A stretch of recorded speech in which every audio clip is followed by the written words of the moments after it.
Now we have come to the fourth speaker, Professor Uriel Salas. He's Professor of Old Testament at the Theological Faculty of the Pontifical Xaverian University in Bogota, Colombia. His research interest is in Latin American biblical hermeneutics and also biblical narrative analysis. Last year, he published 2 full monographs. One is on Israel's prophetic traditions, and the other is on the book of Esther. Time is yours. Thank you. Father Paul Beret and I thank you all for still being here. So, let's begin. An Andean reading of 2 Kings 2. The result of a century-long journey of celebration and spiritual life creates new stories and therefore new paradigms of understanding. The reading of 2 Kings 2 in communities devoted to the sanctuary of our Lord Jesus Christ of Colyuriti in the province of Quispicanchi, department of Cusco, Peru, has facilitated a dialogue with the religious, cultural, and social phenomenon. This sanctuary is 4,600 meters high. That is about 15,000 feet high. Okay. The hermeneutic exercise on 2 Kings 2. The method proposes to approach hermeneutics from 3 intrinsic aspects of the biblical text: their contrast, symbologies, and progressions. Each one has been placed in dialogue with the everyday situations of the faith life of the communities that the catechists serve.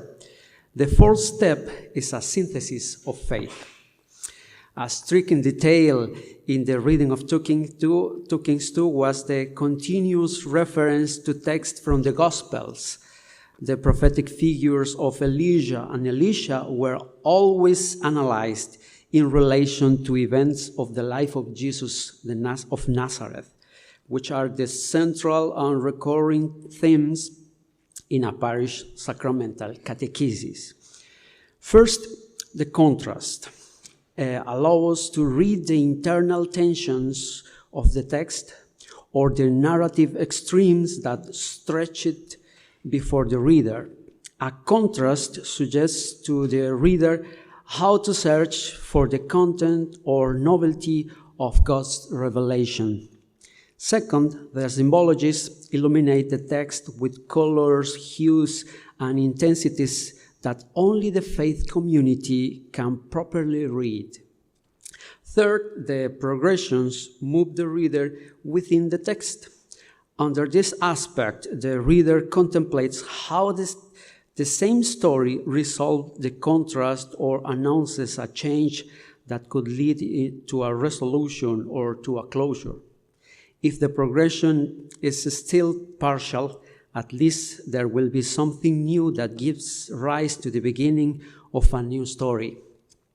The fourth moment is the result of the integration of the 3 initial moments.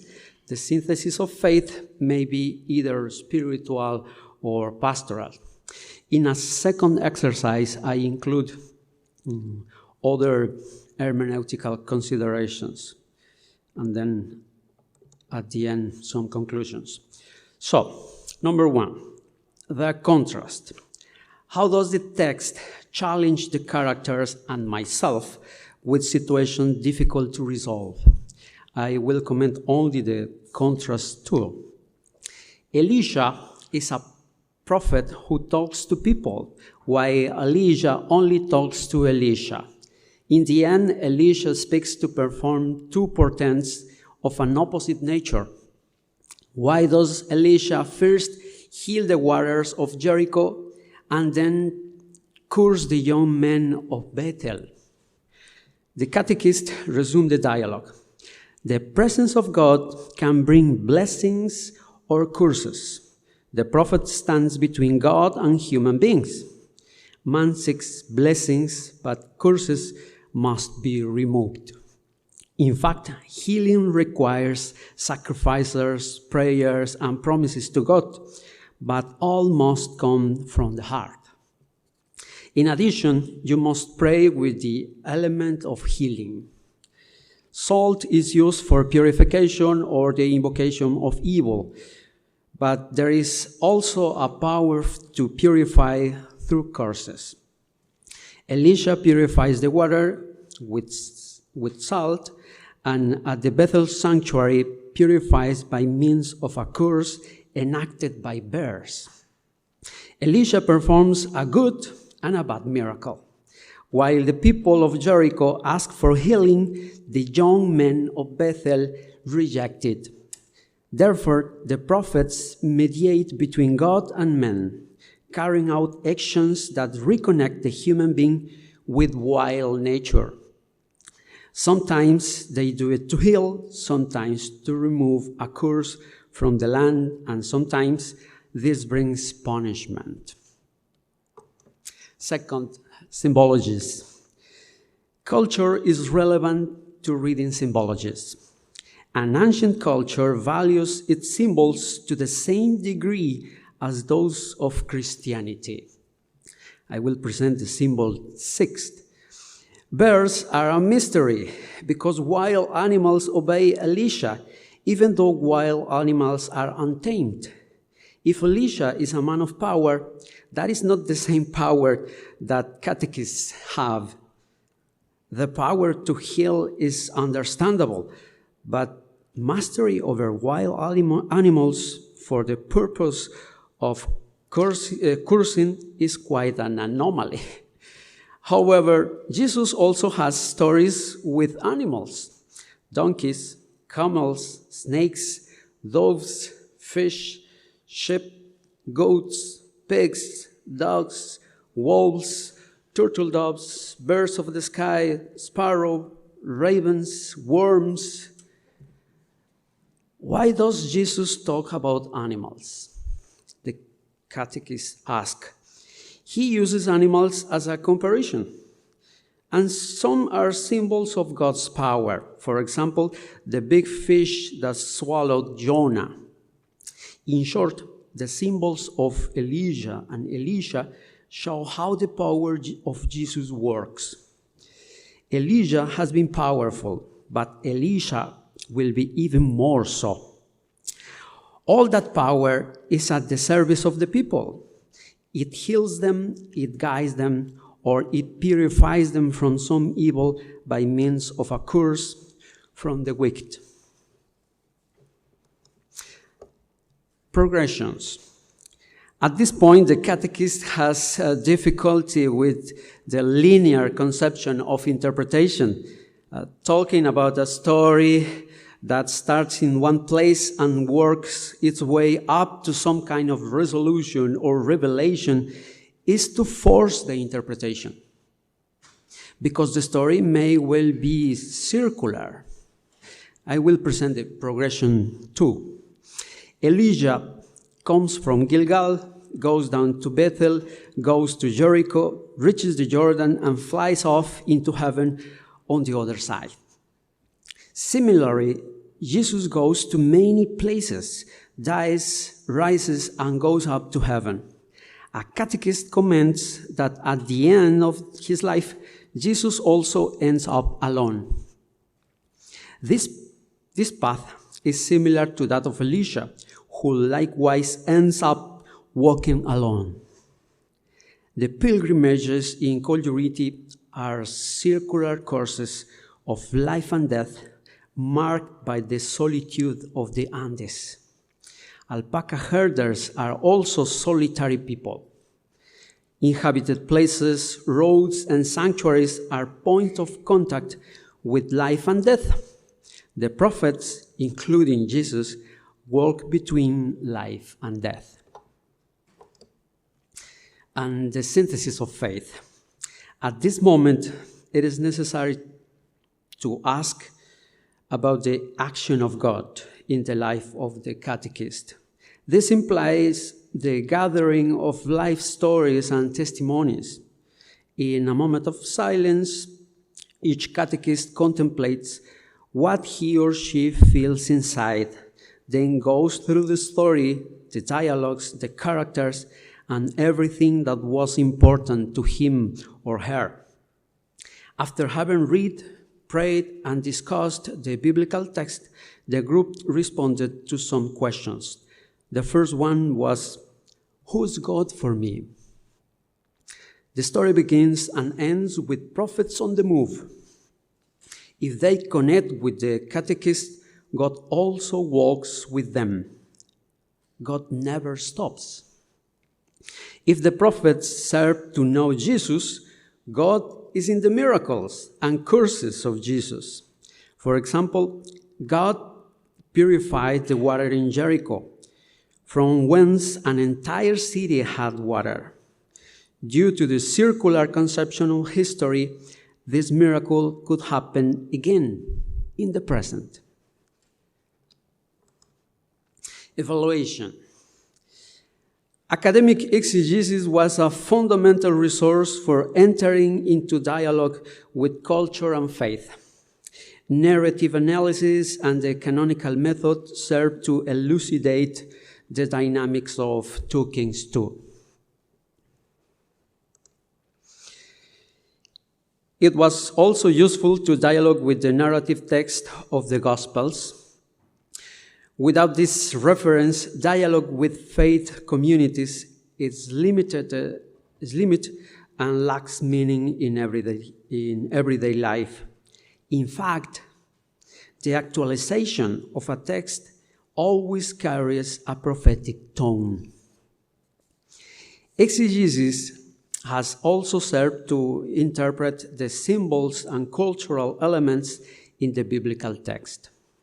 This has allowed dialogue with the distinct cultural visions of today's communities. Okay. So the second exercise was a little bit different. It was about the intermediate characters, ukukus or prophets. 2 Kings 2, in 2 Kings 2, the prophets Elijah and Elisha walk between sanctuaries and reach places inaccessible to the other characters, who watch the development of the main plot from afar and are absent from the scene on the other side of the Jordan. Physically, Elisha is carrying on all the revelation's effects. He has power to dry up the river Jordan, heals the water of Jericho, and cures the young men of Bethel. When tracing common archetypes between 2 Kings 2 and the stories of Kol Yuriti's sanctuary, several can be found. Some notions of pilgrimage between sanctuaries to seek healing, purification, or liberation from a curse. However, among the characters of Kol Yuriti, there are some striking ones, whose function can be read as prophetic in the style of Elijah and Elisha. Those characters are the dancers called Pablitos, Pauluchas, or in the Quichua word, ukukus. The ukukus are intermediate characters between the human world and the supernatural world. They represent human desires amidst their worldly frustration. Sometimes they want a strength greater than that of the animals. Sometimes they want mischief to celebrate in spite of the difficulty of life. Sometimes they want the ability to accomplish a difficult mission. As a mythical character, the ukuku gained his fame and wealth after being rejected and nearly tricked into a violent death. The feat which demonstrated his capacity for strength and mischief was that of defeating the doomed villain. That villain is the kukuchi, a type of undead who has committed a great sin and who roams the mountains awaiting for liberation. The Kukuchi runs before the Lord Jesus of Kolyuriti to ask for his release, but is unsuccessful. In his suffering, the Kukuchi wanders among the stones, and at night, the eve of the Corpus Christi festival, he scares the pilgrims going up to the Kolyuriti sanctuary. Only the Ukukus can climb the snow and face this evil that roams among the rocks. Although the Ukuku defeat the Kukuchi, he does not actually condemn him, but frees him from the curse. In 2 Kings 2, the battle takes place between Elisha and the evil young men from Bethel who insult him when the prophet goes up Mount Carmel. Elisha executes his curse through a group of she-bears who savagely tear the young men to pieces. Curiously, the Ukukus are bears, in mainly of the stories of the origin. The Ukuku is the son of a bear that sexually assaulted a shepherdess. That is why he is strong and wild, but suffers from having his humanity stained with that violence. About your presentation. There's another archetype, I will just skip it. Finally, without being exhaustive, another feature of symbolic connection is the recognition of the presence of God. The Ukukus go out to the snow peak, cut ice, that shining white snow, that's the meaning of Kolyuriti, and take it down to Kolyuriti to distribute it among the people as healing water. It is not clear in the picture, but he is carrying a big piece of ice on his back. Because for the people there in Kolyuriti, the Holy Host is something so small and not powerful. That the Holy Host is nothing for them. So they used ice as a powerful symbol of the presence of God, Corpus Christi, and distributed for healing. In 2 Kings 2, the movements are analogous. The snow peak is recognizable in the isolation of the other side of the Jordan. Only Elijah and Elisha can cross without getting wet in the river water. No one sees the fire, only Elisha. He comes along, but with Elijah's mantle in his hand. The shimmering flakes of snow are recognizable.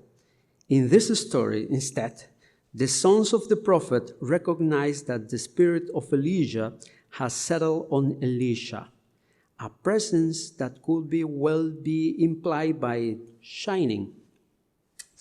People wait for Elisha to ask for healing. So the communion and healing that take place in Kolyuriti, in its snow-capped mountains, and in the holy water font, also take place in Jericho. These archetypes, connections, or simply parallels make the religious phenomenon of the Kolyuriti sanctuary and its associated pilgrimages a place to read ourselves as humanity in relation to the cosmos, from which we have emerged and with which vitality we relate. There is death and life, blessing and curse, a God who heals the living in their anguish and frees the condemned, granting them a dignified death. Prophets and ukukus are liminal and therefore ambiguous. They are not meant for eloquent speech. They do not have the word of Yahweh in their lips, but the strength to deal with the human, the wild, and the supernatural, to reconcile man once more with God. So, an open conclusion. This project has been a pathway of encounter with an ancestral culture that has been able to synthesize its original religious experience with the Catholic religion. The synthesis is still under construction. In a certain way, it can be said that this synthesis has been symbiotic, because the Christian religion here is slavely, while in other latitudes it languishes. At the same time, the Andean ancestral religion has found a niche in the dominant Western culture, which has ended up validating and protecting it without that initial intention. The voices of the prophets had been reread and updated. They have gained a prophetic Andean, peasant, and mestizo tone. Thank you very much.